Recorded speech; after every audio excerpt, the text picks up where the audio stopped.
Alors très bien, maintenant dans cette vidéo, on va voir s'il y a une importance dans l'écriture du code et dans on va dire dans la disposition du code. Est-ce qu'on doit d'abord déclarer une fonction avant de l'utiliser? Est-ce qu'on doit d'abord déclarer une variable avant de l'utiliser? Allez, d'abord on teste les variables, c'est le plus facile.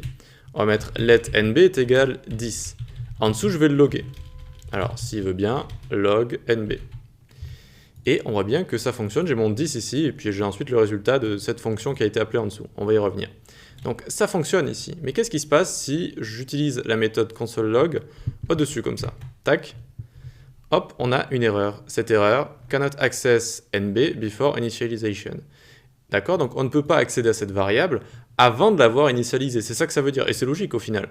D'abord, on lui donne une valeur, on l'initialise, pas facile. Et ensuite, on l'utilise. Ok, jusque-là, c'est logique. D'accord? Donc il faut faire attention avec les variables, il faut faire attention. D'abord, on les déclare, ensuite on les utilise. Mais qu'est-ce qui se passe avec les fonctions? Est-ce que c'est la même chose? Ici, vous voyez que je l'exécute en dessous. Console.log, hop, j'exécute ma fonction. Qu'est-ce qui se passe si je la mets au-dessus? Est-ce que ça va fonctionner ou pas? Eh bien oui, ça va aussi fonctionner. Vous voyez que ça fonctionne aussi. C'est un petit peu bizarre, mais c'est un comportement normal en JavaScript. Il y a un système de hoisting, ça veut dire hissage en anglais, où lorsque notre script va s'exécuter, eh bien les fonctions vont être lues en premier, si vous voulez, et on dit qu'elles sont remontées. C'est comme si on les avait déclarées au début, en fait, si vous voulez. C'est comme si on avait déclaré toutes les fonctions au début. Et vu qu'on a ce système de hoisting, vu qu'elles sont déclarées au début, si vous voulez, entre guillemets, on y reviendra dans plusieurs vidéos pour, quand on aura vu autre chose.